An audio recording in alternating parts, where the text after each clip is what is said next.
You can't keep a woman who doesn't wish to be kept, no matter how much love you pour into her or how much you sacrifice. I learned that the hard way, and today I'm going to share my story with you. So, go ahead and like this video, and let's dive in. I gave her everything. A home she could be proud of, a business we built together from scratch, and all the love and attention I had to give. I worked hard not just for myself, but for us. I made sure she had the kind of life many people only dream about. And when it came to intimacy, we were doing just fine, more than fine, actually. If you asked anyone, they'd say we had a marriage worth admiring. At least, that's what I thought. But then I keep asking myself, why? Why would she choose someone else? What was she looking for that I couldn't give her? We had everything, didn't we? I wasn't some absent husband who forgot anniversaries or didn't pay attention. I showed up every single day for her. We talked, late at night. We'd sit on the couch and share our thoughts. Dreams, frustrations, silly jokes. Nothing felt off limits. I never once thought she was holding anything back. I believed we had the kind of communication people envy. If something was wrong, why didn't she just tell me? Now I keep wondering, was I blind? Was I too trusting? Or was she just cruel? Did she know how much this would hurt and still go through with it anyway? I remember that day so clearly. I had just bought her a new phone. It was supposed to be a surprise, something thoughtful, She'd been talking about how her old phone was starting to lag, and I thought, why not? She deserves it.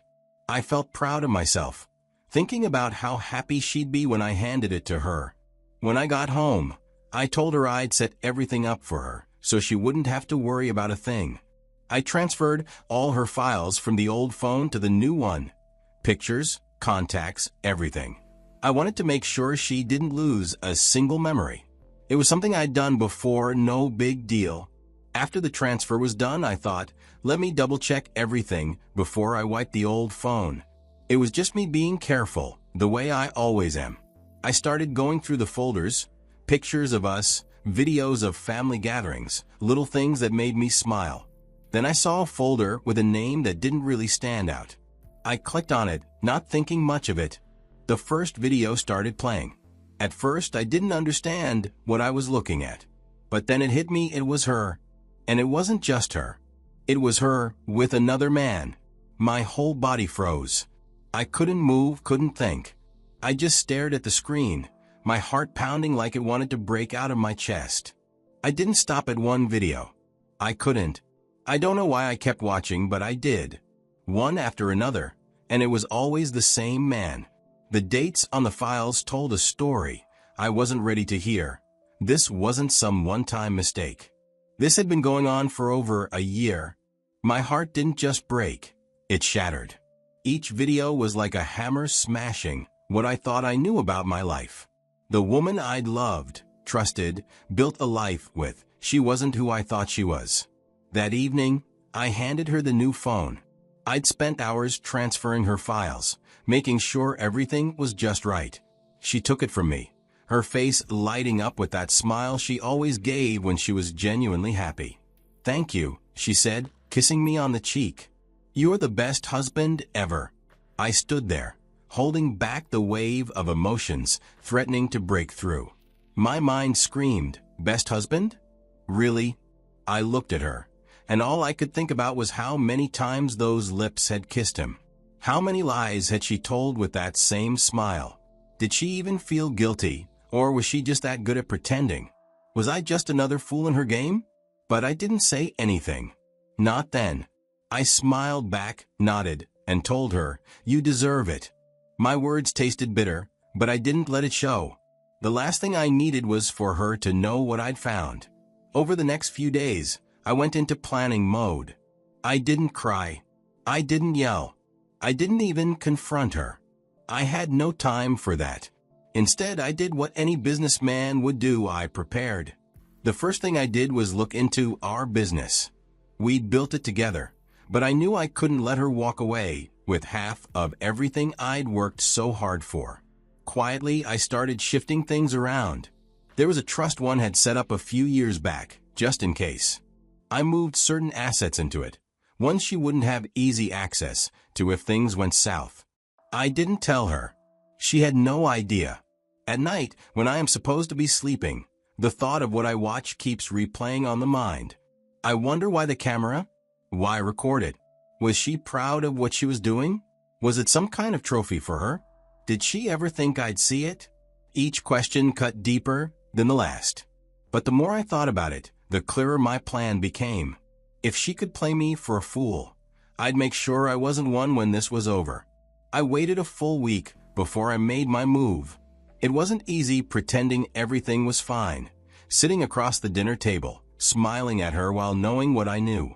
But I needed time to make sure I was ready for this moment. That evening, I called her to the living room. She looked at me, confused. "What's going on?" she asked, sensing something was off. I didn't answer right away. I just told her to sit down. My voice was calm, maybe too calm. I could see the concern in her eyes, but she didn't push. I turned on the TV, connected my phone, and hit play. The room went dead silent.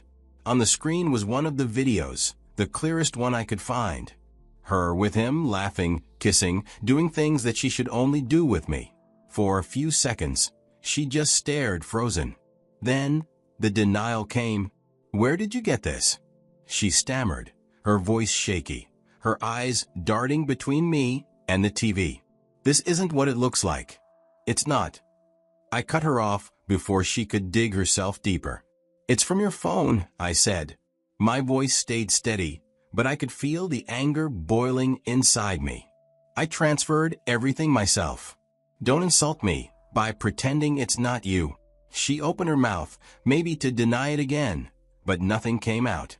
She looked away, unable to meet my eyes. I let the silence sit there for a moment before pulling out the divorce papers. I placed them on the coffee table in front of her. "You got a week to sign these," I said. "Get a lawyer if you want, but let's not drag this out." That's when the tears started. At first it was just a few sniffles, but then it turned into full-blown sobbing. She started begging, apologizing, saying she could change, that it was a mistake, that she loved me. The same things you'd expect anyone to say when they're caught. I shook my head. "You didn't care about me when you filmed these," I said. "Don't expect me to care about you now." I've always heard people say, you can't trust a woman's tears, and in that moment I understood. Was she crying because she was sorry? Or was she crying because she'd run out of lies to hide behind? I didn't care enough to figure it out. Her excuses meant nothing to me. Then I delivered the final blow. I leaned forward, making sure she heard every word. "If you don't sign by the end of the week," I said, "I'll make sure your family, friends, and everyone else sees exactly why this marriage is ending." Her sobs turned into a panic plea, but I'd already said what I needed to say. I stood up, walked out of the room, and left her sitting there, crying into her hands. The next morning, I packed up my camping gear. The tent, sleeping bag, some food, and my old journal, everything I thought I'd need for a few days away from the world. I didn't tell anyone where I was going. I just left. I needed to get away. Away from her, away from the house, and away from her.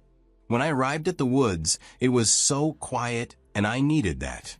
I pitched my tent near a small clearing where the trees swayed gently in the breeze. The air smelled clean, earthy, and alive. It was a strange contrast to how I felt inside, broken, confused, and angry. That first night, I sat by the campfire, watching the flames dance. The only sounds were the crackling of the fire and the occasional rustling of leaves. It was the first time in weeks that I felt lighter. Not happy, not even close, but like I could finally hear myself think. I pulled out my journal, one I hadn't touched in years. At first, I didn't know what to write. My hand hovered over the page for what felt like forever before I scribbled the first question that popped into my mind. Was it me? I couldn't stop writing after that. Did I miss something? Was I blind to the signs? Or was she always going to do this, no matter how much I gave her? Page after page, I poured out everything.